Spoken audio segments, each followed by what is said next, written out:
Hello and welcome to the virtual Cambridge Union. Following on from Mike Tomasello and Paul Bloom, we're continuing our great conversations lineup with From Cambridge to Cambridge, the future of higher education. We're thrilled to be hearing from President Lawrence Bacow of Harvard University and Vice Chancellor Stephen Toope of Cambridge University. President Lawrence Bacow is an American lawyer, economist, author, and the current 29th president of Harvard University. He assumed office on July 1st, 2018, succeeding Drew Gilpin-Faust. He has previously held the position of the House Leader in Residence at the Center for Public Leadership at Harvard's John F. Kennedy School of Government, as well as being a member of the university's governing board since 2011. He studied at MIT before receiving his JD from Harvard Law School. Vice Chancellor Stephen Toope is an officer of the Order of Canada and specializes in human rights and international relations. As of 2017, he became the 346th Vice Chancellor of Cambridge University. He studied at Harvard before moving on to his PhD at Cambridge.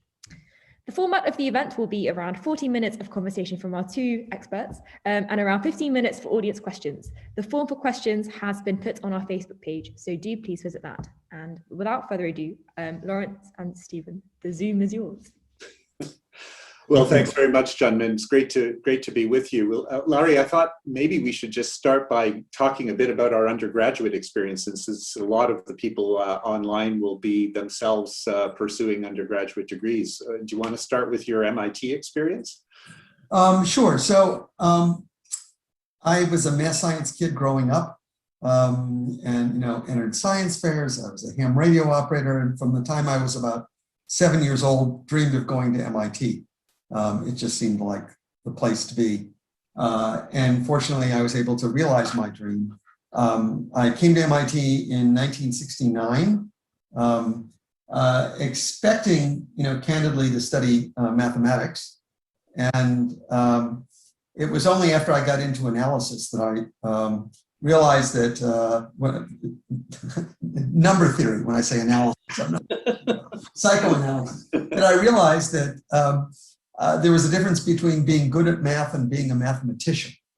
And I was in the former category, and that's when I discovered economics and I switched to economics. Those years were years that were heavily defined by turmoil. It was the height of the Vietnam War and protests. And I was not terribly political, but I did my share of marching. The war focused all of our attentions because there was a draft and we were all subject to it once we got out of college. But my principal activity in college of a non-academic nature was I was on the sailing team. We had a very competitive sailing team. So I did that quite seriously when I was in college. And then from MIT, I wound up, it's a long story, but I graduated a year early, actually very much British, like 3 years. I finished my undergraduate degree and then came to Harvard for graduate school and went to both Harvard Law School and the Kennedy School with, as Junmin said, graduating from both and then finishing my PhD at the Kennedy School in 1978. So, Stephen, I think you and I actually would have overlapped on the Harvard campus. Yes. For a number of years, because you're Harvard class in 1979. Yeah, just a little bit younger. And I'm not going to lord that over you, of course. But my experience at Harvard as an undergraduate was incredible. And I just felt so lucky to be there because I came from a background where I could never have imagined going to a place like Harvard. I grew up in Montreal in Quebec. First person from my school ever to go to an American university, never mind Harvard. And it only happened by accident, and it couldn't happen today because we're much more, I think, sophisticated in our admissions processes than we were even in 1975. I applied late, which you couldn't do now. But I actually had never thought of going to Harvard, but I was graduating and I was only 17 because there's one less year of high school in Quebec than in the rest of Canada and the rest of North America. And then you were supposed to go off to a kind of intermediate college, which I wasn't too keen on doing. So I was casting around for options, and I had a great teacher who said to me, it's the typical story, teachers can really make a difference. That teacher said to me, why don't you think about going to Harvard? impossible. I could never afford it. I'd never get in. Anyway, he convinced me to apply. Turned out I applied late. And the man who was in charge of Canadian admissions at the time was a man named Alfred Jewett, who is quite famous. Oh, sure. Admissions days. And he was wonderful to me. And I remember getting a call. I was with my parents, and I got a call from him directly saying, we'd really like you to come, but because you've applied late, I don't know whether we're going to have a scholarship money for you. And I couldn't have gone without an absolutely full scholarship. So anyway, he said, but we're working on it. And then he managed to find money to support me for all 4 of my years at Harvard, which was an amazing experience. And for me, unlike Larry, I was very non-mathematical. In fact, it's unbelievable. I did really well on my SAT in math, and to this day, none of my family can understand how that was possible. But I ended up studying English, history, and literature, and I was in a wonderful small program called the Committee Granting Degrees in History and Literature. And Hist and Lit, we call it. Yeah, Hist Lit, exactly. And I had fabulous tutors, and I had real access to, very senior professors in small group teaching for the whole time, plus some large lectures in economics and other subjects. But it was great. But my big non-curricular or additional curricular experience was in theater. I did huge amounts of theater at Harvard, and it really changed. It's the old story about transformational experiences. It really did change the whole trajectory of my life. Well, so, a number of things in common. I grew up in a real industrial town, Pontiac, Michigan, north of Detroit. Both of my parents were immigrants. Actually, they were both refugees coming to the United States. I never actually met somebody with a PhD until I went to college. And so there was a lot to absorb when I finally got there. I went to a high school that didn't teach physics, and it was required for entry to MIT. So I wound up doing a reading class with one of the teachers so I could say I took physics. But also, when I got to MIT, I had a similar kind of experience. You talked about the impact of one person, Fred Jewett, in changing the trajectory of your life. I was, candidly, I was intimidated by MIT when I got there. And I think many students, when they arrive at institutions like ours, right, we all suffer from the imposter syndrome, right? That somebody is going to tap you on the shoulder and say, "Ooh, we made a mistake. I'm sorry. You're really not supposed to be here. Time to leave." And so my entire freshman year, I never once asked a question in class. And it was not until the fall of my second year that I sheepishly and cautiously went up to one of my professors after class. It was actually in an intermediate macroeconomics course, and to ask a question. And he said, "That's a great question. Why don't you come back to my office and we'll talk about it?" This professor was Robert Solow, one of the great economists of his age, goes on to win a Nobel Prize. And so I talked to Bob about it in his office, and I said, I'd like to learn more about this idea. This was in 1970. It was a question I had asked about game theory, which was just emerging as a field in economics.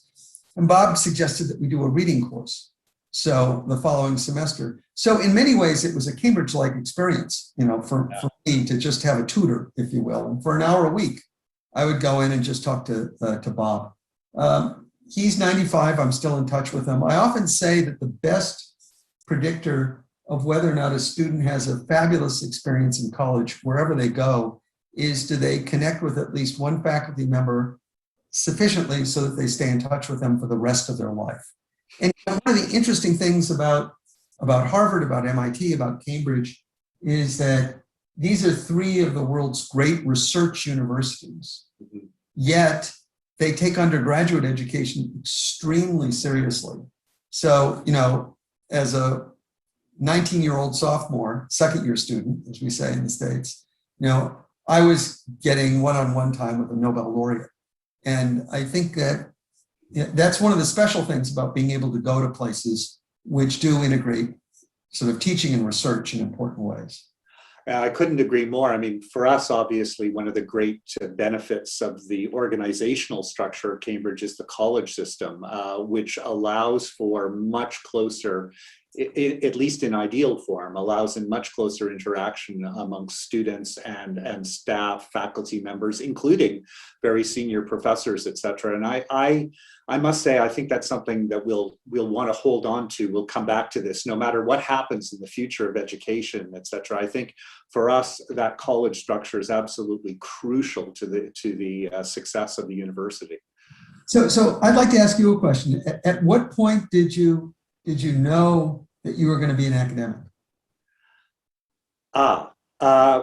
So interestingly, it was when I started studying law. Like you, I went to law school. I went to McGill University, and because I wanted to go back to Canada, I didn't want to make the decision to sort of disconnect myself at that time in my life. As an undergraduate, I was either thinking of doing a history graduate degree or going to law school, and I ended up choosing to go to law school, but I thought I was going to become a diplomat. That was always my ambition, right from back when I was a kid. Very nerdy of me, I know. But then I started to realize that that wasn't actually what I wanted to do. What I wanted to do was become an international law professor, and that really happened in, I guess, second year of my law school experience. And again, I had a couple of mentors who, just like you have described, Larry, sort of said, come back and talk and let's chat about some big issue that you're interested in. And it led to me deciding to focus on international law. And then that's why I ended up at Cambridge, because absolutely fabulous person who was president of Queen's and also the Hewell Professor of International Law was the person I wanted to study with, Sir Derek Ballot. And I wrote to him and I said, if I get admitted, will you take me on as a student? And he kindly said, yes. I sent him my CV and all of those things. And I ended up doing that. So it was pretty early, actually. What about you? Well, so I sort of became an academic by accident, if you want to know the truth. I had no expectation that I'd get a PhD. I hardly knew what it was. I also thought I wanted to be a lawyer even when I went to MIT. I was intending to go to law school. And wound up enrolling in a joint degree program with the Kennedy School and Harvard Law School, getting a master's and a law degree simultaneously. But starting at the Kennedy School, and I did that in part because by the time I figured out I could graduate early from MIT, it was too late to apply to law school. I didn't have a Fred Jewett that was going to admit me late to law school. So I started at the Kennedy School, and then I realized I was enjoying what I was doing there more than what I was doing at Harvard Law School. It's a long story. I met my wife, Adele. She was enrolling in graduate school at MIT. I was graduate from both the Kennedy School and the law school in 1976. She was going to graduate from MIT in 77 with her master's degree. We thought we were going to move to Washington, D.C. and both work in the federal government. It's the start of the Carter administration. I'd already decided I wasn't going to practice law. And I needed something to do for a year while she finished. And so I had taken all the coursework for the PhD at the Kennedy School, and I did something audacious. I said, let's see if I can write a dissertation in a year. I actually set out to write the narrowest dissertation I could possibly do. I mean, trying to define a topic so that I thought I could get it done in a year. And the truth be told, the worst dissertation that would actually get me the degree, because it was just, I was marking time. And then, as we were about ready to go to Washington, I had an opportunity came along to fill in for somebody who was going on leave at MIT for 2 years. And it was a 2-year term, non-tenure track appointment, sort of the lowest of the low in the academic pecking orders, And I went back to Bob Solo and I said, I was looking for advice. I said, Bob, what should I do? And Bob said, no matter what you do in life, it will never look bad on your resume to have spent 2 years teaching at MIT. So I took the MIT job, and 2 years turned into 24 years on the MIT faculty. I think for most of us, our careers are fortuitous accidents. Yeah. I always say that a career is only knowable in retrospect. On the day you retire, you can look back and you can say, oh, that was my career. But prospectively, as the saying goes, man plans and God laughs.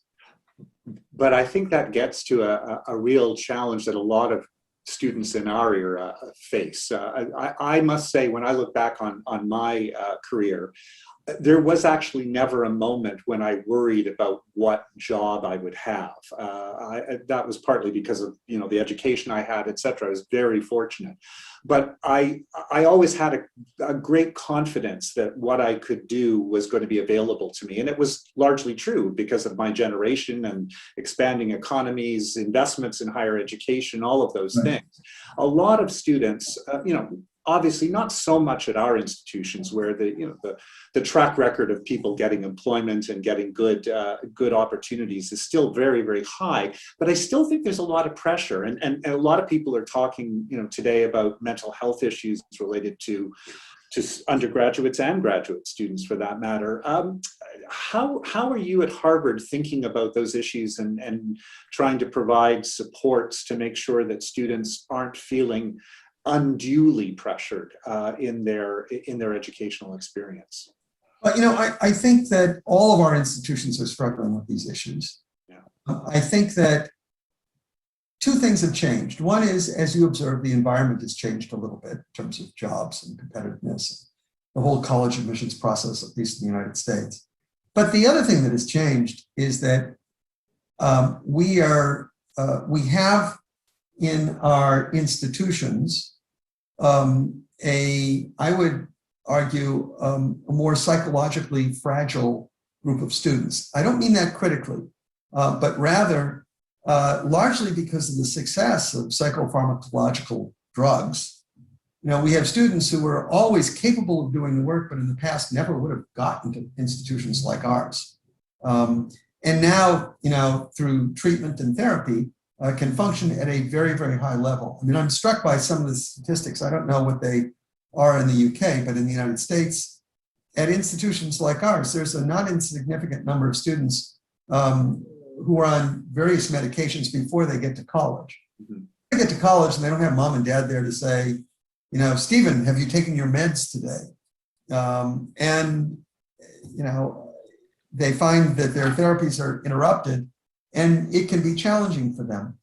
So I think that's one difference. The other thing is that I think that there's more pressure on students, in part because we have succeeded as institutions in creating far more diverse environments.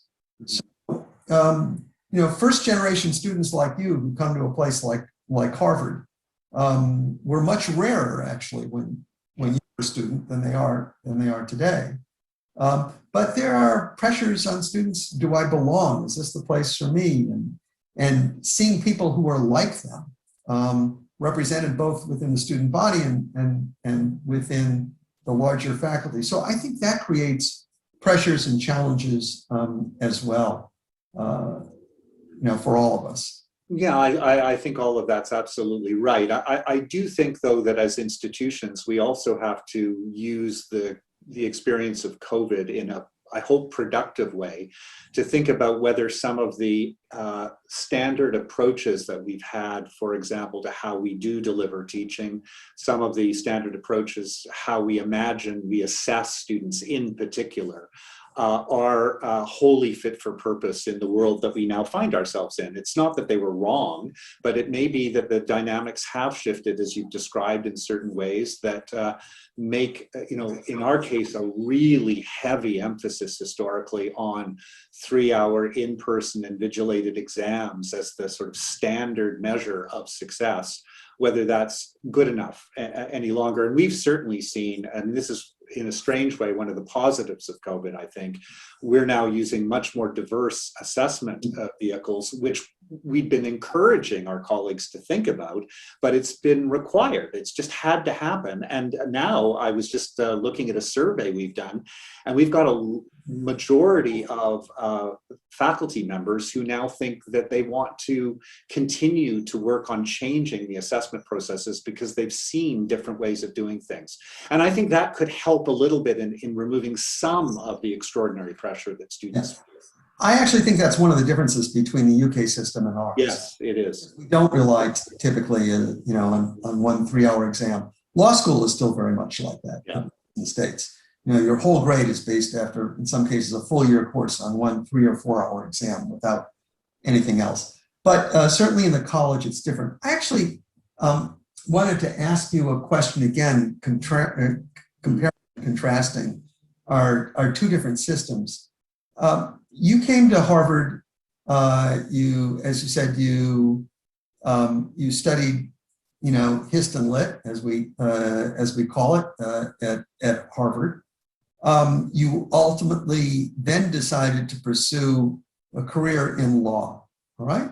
In the American system, you're given much freedom to make choices about what you study in college. You don't have to commit on entry to a discipline or even a profession, as you do in Europe in many cases.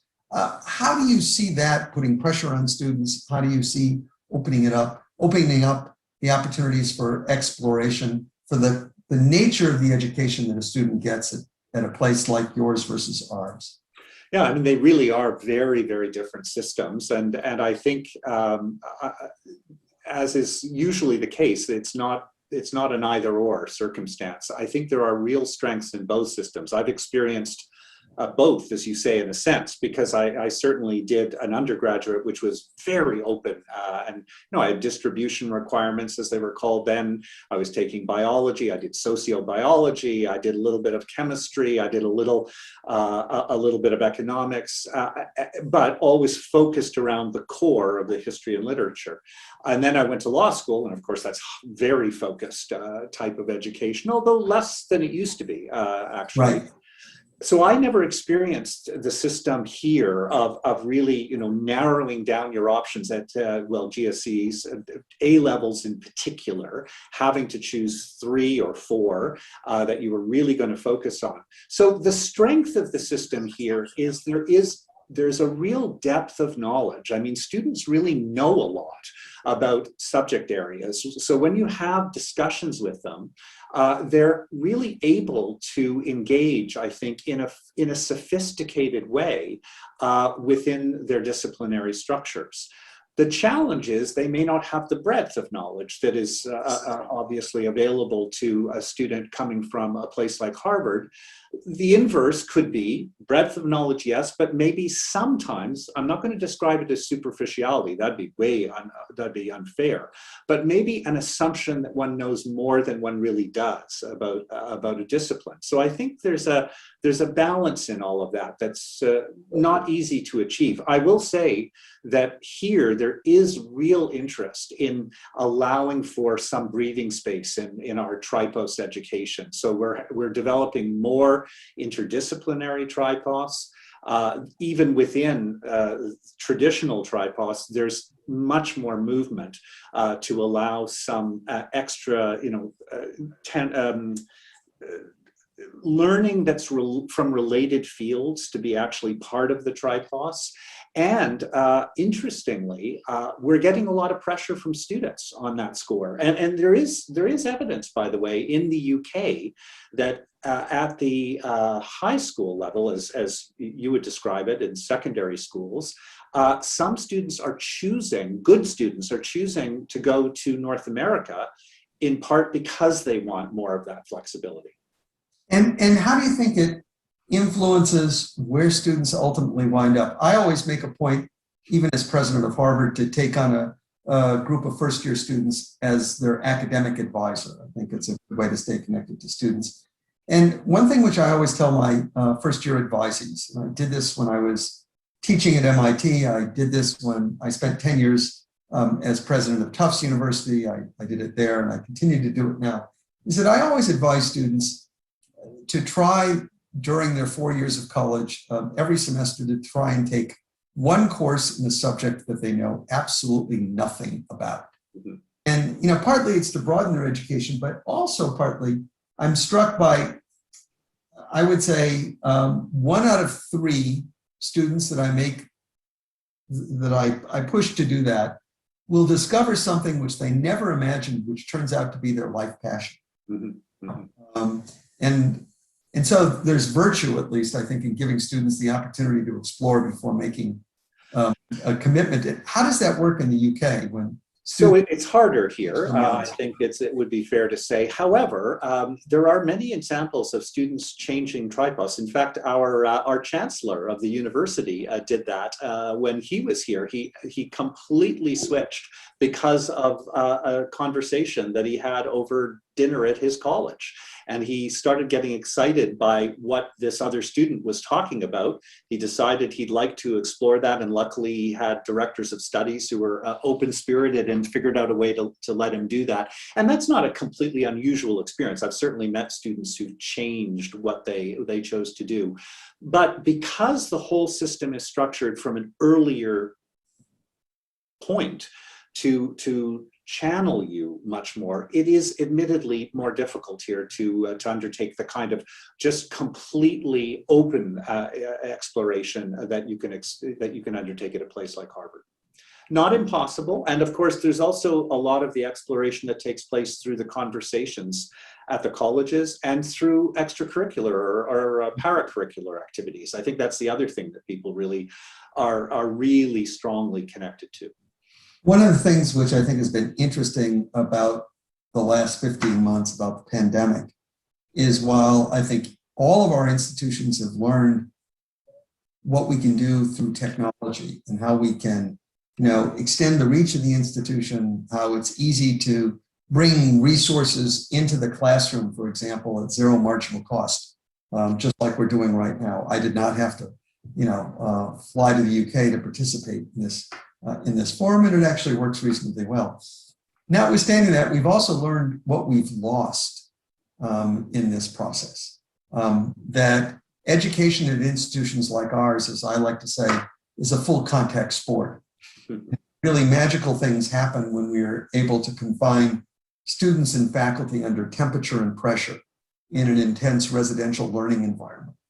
And so as we think about what we've gained and what we've lost in the pandemic, I like to point out to people who are constantly asking me as president, you probably get the same thing. Well, what have you discovered? What are you going to hang up? Well, we talk about that, but I also say, but let me tell you, we've also learned what we've lost. And it's all of the kind of learning that occurs routinely outside of the formal classroom setting. And with alumni, I love to ask them to conduct the following thought experiment. You might try it with your own when we talk about this. And I will say, okay, put yourself back in college, right? And it's your commencement, it's graduation day. And ask yourself, what was my most memorable experience during college? What's the one thing that stands out above all? And then ask yourself whether or not that actually occurred in a classroom or did it occur someplace else. Mm-hmm. And I think for most of us, it was someplace else. In my case, it was my conversation with Bob Solow that occurred in his office, but it wasn't in the classroom. And so I think figuring out, as we think about ways to extend educational opportunity through the use of these digital resources, we also need to think about, what it is that we can't do online, and how do we recommit to that and ensure that that's not lost for our students. Completely agree. The challenge here, it's again one of those not either or circumstances. And it gets to, in a sense, the old challenge about our institutions that we're elitist. Because part of that extraordinary experience that you're describing is available because of the resources that we've had bequeathed to us, because of the support, in our case, that we get from government or from alumni and philanthropy, etc., that provides remarkable opportunities for that small group of students that's able to access this. And look, we're not going to move away from that. We're fundamentally committed to providing those experiences. And yet at the same time, we know that there's this surrounding community of extraordinarily talented people who never get to a place like this in our own countries, not to speak of what's happening in India or in Nepal or in Peru or whatnot. So, you know, I do think I'm fundamentally committed to retaining the sort of place-based education, that pressure cooker that allows the excitement to take place amongst students and between students and faculty, all of that. But I do think that we are presented now with an opportunity post-COVID to think about how to extend some part of our experience more broadly. So we just announced last week that we're launching something called Cambridge Advance Online, for really for the first time at a university level committing to much more expansive online educational provision, not to replace or try to duplicate any of those experiences, but to share a little bit more widely what we have. I mean, Harvard's done that through Harvard Extension for much longer than has Cambridge. But I do think, again, getting that balance, understanding ourselves as a resource for the world, while also being this extraordinary place for that group of people who gets the opportunity to come here, is a big balancing act. Yeah, well, and we're doing the same. The Harvard College experience will never go away. It will always be high touch. It will always be resource intensive to support, as you say. I do think, though, that we have an obligation, as you say, to sort of open the portal, if you will, on what goes on. One of the more interesting things that's happened that I think we'll preserve as a result of the pandemic is that we figured out ways of opening up our museums, our libraries, our collections to the world digitally. I think that's healthy. We'll continue to do that. We'll also extend more opportunities, whether or not through the extension school or in some cases, some of our professional schools will offer online degrees because they've had to this year. It's worked out pretty well. We've also figured out that there are unique opportunities to sort of package things in an online way for folks who are not looking for a degree, but where we can have enormous impact. You know, Cambridge has been our partner, I believe, on edX. Yes. And one of the stories which I love to tell about edX is that early on in the pandemic, when mechanical ventilation became a big issue throughout the world in treating hospitalized COVID patients, and there were lots of people who were untrained in how to do that. Our faculty at the medical school put together in 8 days an online edX course on mechanical ventilation, which, you know, 300,000 people signed up to take in 3 weeks. So I think that there are ways also that we can, you know, be of assistance to the world in a targeted way as well. And I think we've got an obligation to do that. One of the things which I try and do, and I'm sure you do as well, because most students in the United States will not attend Harvard or an institution like Harvard. The vast majority of students are going to be educated at the great public universities in this country. Is I do spend a fair amount of time advocating for more public support for our great public institutions. I think, you know, there's such diversity in institutions in the United States. You know, we have major public research universities like, you know, Berkeley, University of Michigan, UCLA, but we also have great private research universities like Harvard and MIT, Tufts. We have small liberal arts colleges. We have highly focused places, New England School of Optometry, Pharmacy, the Juilliard School is another example. And that diversity is enormously healthy. It's not one size fits all, but as a sector, we need to find how there are opportunities for each kind of student at a variety of places, and all of them need support. Couldn't agree more. Of course, here in the United Kingdom, tertiary education, higher education is almost entirely a public good. Right. Although, of course, students pay tuition now, which they hadn't in previous generations. So it's a mix of public and private finance. But like you, I make the point constantly that what we actually want to support is a diversity of institutions that have somewhat different missions and different levels of engagement with different types of issue and activity. We can't have all universities looking like Harvard or Cambridge, and nor do we want them all to look like a more local university that's targeted towards first-generation learners, giving them a kind of leg up out of some difficult circumstances. They're both hugely important, and everything in between is important. So we've got to understand, including technical education, by the way, which is not something that in either of our countries, I would say, has been a great strength over the last couple of generations. We've spent a lot of time talking about the educational mission of our institutions, and given the audience, I think appropriately focused on undergraduate education. Talk to me a little bit about the research mission of the institution and how that fits in with undergraduate education. Are they in tension? Are they mutually supportive? How do you think about them? I genuinely believe they're mutually supportive in an institution like Cambridge, and I suspect you'll say something similar at Harvard. Look, I don't want to romanticize that. There are moments when there are decisions that may be taken by individual professors, for example, about where they're balancing their particular time in a given moment. It may be, a younger professor desperately trying to get tenure may want to focus a lot on her research to make sure that she's over that bar, and then come back later to do more of a focus on teaching, for example. But what I think is absolutely crucial is that in both of our institutions, as you said earlier, there's contact available between the student, the undergraduate, and the staff member, be it sometimes a doctoral student, sometimes a postdoc, but importantly, full-time academics, including very distinguished professors. And we do have, in our case, our top professors are Nobel Prize winners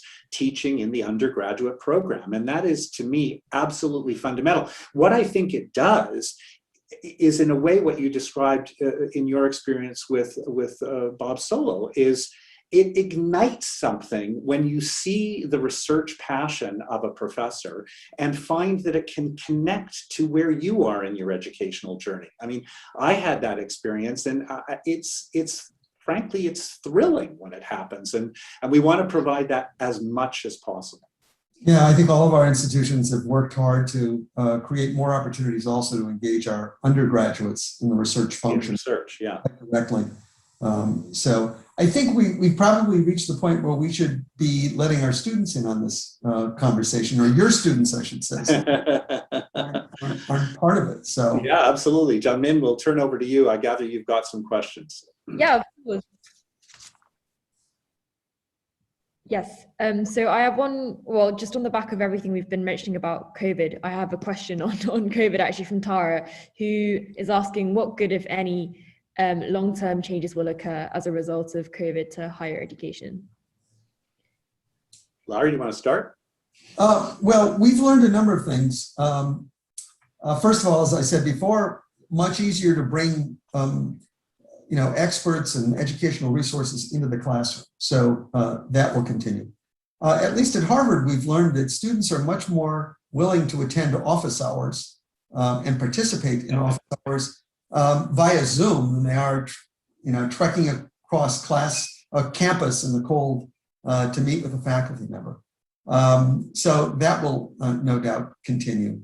I suspect we've also learned that it's possible to do things at a distance which we did not understand previously. We've really rethought how we teach laboratory subjects, studio subjects, and it opens up some interesting possibilities. We still want to bring people together for that, don't get me wrong. But one of the things which I'm really interested in exploring is whether or not our experience the last 15 months will create opportunities for us to take groups of students, let's say, into the field. A group of students doing archaeology work, and perhaps going into the field with faculty and continuing to take the rest of their Harvard courses while they might be, doing field work for a period of time someplace else. So I think there are a number of things like that. That's what we're looking at Harvard. I think it's going to change a whole variety of things in terms of how other institutions conceive of what they do and engage with their learners. Stephen? So I agree with all of that. I'd just add a few things. One thing I hope it does is actually convince us that we really can reduce our carbon footprint, that the travel requirements are not what we once thought they were. So I think we're looking at that very carefully. And yet at the same time, what we've seen is, in a weird way, almost enhanced international connectivity. Larry was mentioning earlier that you can now bring people in that you could never have imagined being able to participate previously. So sharing of resources, I think, could be enhanced here. I've been talking with the Vice Chancellor at the University of Cape Town about more commitment to global classrooms, for example. We've been talking about that for a long time, and we just haven't been able to really make it work. I suspect we should be able to now with the experience that we've had. So I think broadly, the whole blended learning piece will also be enhanced. I don't think we're going to go back to just imagining that all big lectures have to be delivered in a big lecture theater. There may be some movement around there. The last thing for us, I would say, is that we've actually discovered that we can be more nimble in our decision making than we might ever have imagined. And that's been actually quite positive for the university, I think. Yeah, and I've discovered, I should have to tell you, that there are advantages to decentralization as well as disadvantages. And during the pandemic, the capacity of our different schools to adapt and tailor solutions to their particular needs, given their curricula, their students, their schedules, meant that we were more nimble than we would have been otherwise if we'd been centrally controlled. So. That's great, thank you. We have a slightly more kind of personal question to Stephen. Alice is asking, what was so transformative about your extracurricular experiences in theatre? So I think in part, obviously, sort of confidence building, if I may put it that way, just being up there. I was given extraordinary opportunities. There's something at Harvard called the Loeb Theater, and it was the main stage theater at Harvard. And I got to work with truly world-class directors from New York and a guy from Edinburgh Citizens Theatre on productions. So working really at very high levels of achievement, if I may put it that way, just developed a sense of confidence and a sense that, I don't get nervous if I'm in front of audiences like this. I don't find it hard to engage in very public endeavors. All of those things really made a big difference in my whole career, I guess. But I'd also say at a very personal level, it was just deeply fun. And just having something that was completely outside the realm of my academic work, that was totally engaging and that you could be committed to and develop strong relationships, was transformative too. I still have friends. By the way, I acted here at Cambridge too, at Jesus College and elsewhere. And I still have friends from that experience who are among my best friends today. Wow, that's great. I actually, Larry, do you have any more anecdotes about your extracurricular activities as well? Well, for me, sailing was an enormous relief. MIT is located right on the Charles River, and I would literally go from class every day to practice, which usually started at about 4 o'clock. And it was therapeutic to be out on the water, competing with my classmates. What was also great about it was that we basically, the way collegiate sailing works, at least in the United States, is that there are these regattas every weekend, and each school that competes would send 2 boats to the regatta. So there'd be 2 skippers together with their crew. I was one of the skippers from MIT. And you would compete against the same people every weekend. Mm-hmm. And it was the fall and the spring sport. And we all got to know each other quite well. And we became friends. And while we were competing on the water, it was another set of colleagues and friends who went to different institutions that, we stayed the weekend with them, while we were competing. It was interesting. I encountered some of them in graduate school. Now they were my classmates once I came to Harvard. And like Stephen, some of my best friends, in fact, are still people that were my teammates on the team. I also think that, we learn lots of things in extracurricular and co-curricular activities. It's really, at least now I think our institutions, Stephen, are more conscious of trying to teach leadership, but we learned how to lead actually was in leading our classmates in various kinds of activities, trying to get people to come together for mutual objectives and things. So I think there are lots of benefits, but for me it was it also stimulated a lifelong passion. I'm still a sailor to this day. So. That's really lovely. We have a slightly hypothetical question posed to you both, actually.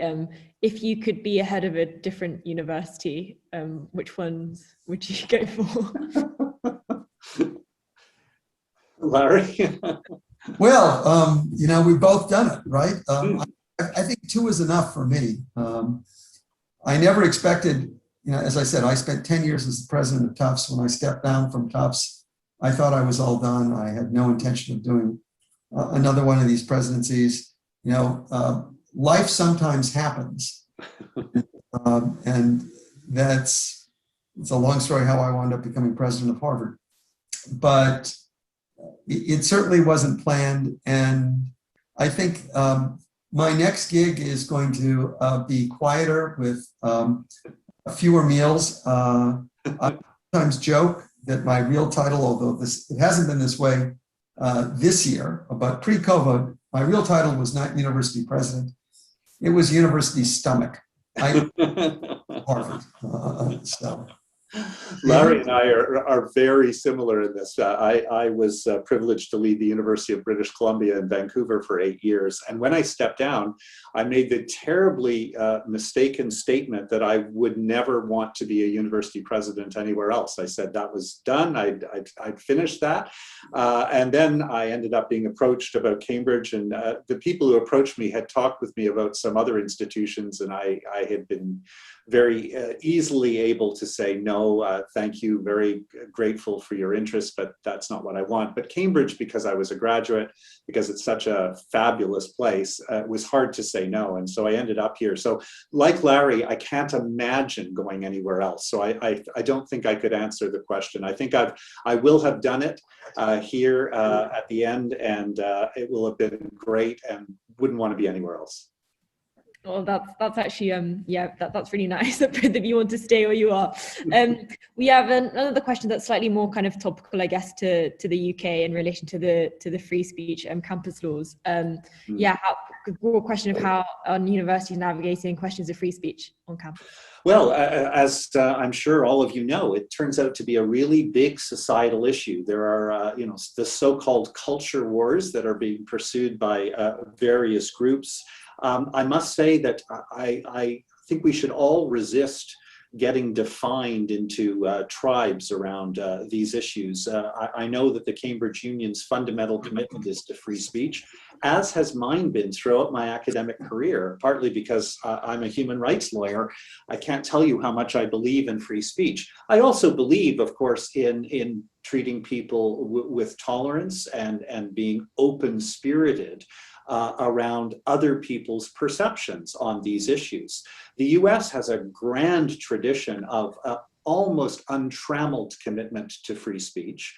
Lots of other Western democracies allow for more limitations upon free speech, for example, in relation to hate crime, or sometimes in relation to anti-discrimination, et cetera, et cetera. So those issues are really delicately balanced on many occasions. And I'll only say that many people will know that the UK government has taken an initiative to pass legislation in relation to free speech that is meant to govern universities and student unions. My own view is that this is probably not necessary and could actually end up getting in the way of free speech, because it will create more legal challenges that may make people reluctant to actually say what they really think in certain circumstances. And I think we have to be really thoughtful about how best to manage the complexities of free speech. If I could jump in here, because this is an issue on our campus and in the US as well. Notwithstanding the tradition, as Stephen correctly observes, of almost unfettered free speech in the United States. At Harvard, our motto is veritas, truth. And so what I try to argue on our campus is, first of all, there's a distinction between truth and facts. Facts are incontrovertible, or at least they used to be in this country. But truth is something that needs to be tested, it needs to be revealed. And that the only way that can happen is if it's really tested on the anvil of ideas. And that we cannot claim to be committed to truth unless we're willing to be proven wrong. And that imposes upon each of us an obligation, not just to engage in free speech, but more importantly, I think, to engage in generous listening. And I try to tell those on my campus that we really need to be slow to judge and quick to understand. So much of what passes for speech these days is not truly speech that's designed to persuade, speech that's designed to engage, but rather speech which is, in some ways, we have people talking past each other as people retreat into their echo chambers. So we need to get past that. And as great academic institutions with very, very long-standing traditions, Cambridge even far older. I'm only the 29th president. Stephen, you're the 300 and... I think 60, I get confused, 364th, I think. Okay. Well, your successor, one for every day of the year. But I couldn't agree more, Larry, if I may just pick up on that point. I think it is absolutely crucial that when we talk about free speech, we're really talking about dialogue, not being on a megaphone. And that's a fundamental difference. And I think it's absolutely incumbent upon institutions like ours to uphold that premise. Because if we fail, then our whole society suffers, I believe. Correct. And the last thing that we can afford to do is to let the heckler's veto prevail. So it's very, very important that we stand up to that. So. Well, thank you very much. I mean, this emphasis on dialogue that you've just been talking about, Stephen, and the dialogue that we've just had, this conversation. Thank you very much for taking part, and thank you to all our members for watching From Cambridge to Cambridge, the Future of Higher Education with Stephen Toope and Lawrence Bacow. I'm just going to run through some of the events that we have in the union this week. Today, we actually have the chambers open for our first in-person debate, This House of Break Up Big Tech, at 8 p.m. And on Monday, we will be hosting a Lady Lecture at 4 p.m. This will also be in person in the chamber. And also followed by that will be Ian Dale in conversation with Roger Mosi at 7 p.m. on Monday. That's all that I have as updates. Thank you again to all our members and especially to our two expert speakers. We hope you enjoyed your time here today and we look forward to hosting you again soon. Thank you. Bye-bye. Thank you, Jungmin, for hosting us, for the opportunity to participate. Stephen, it's been a pleasure sharing this.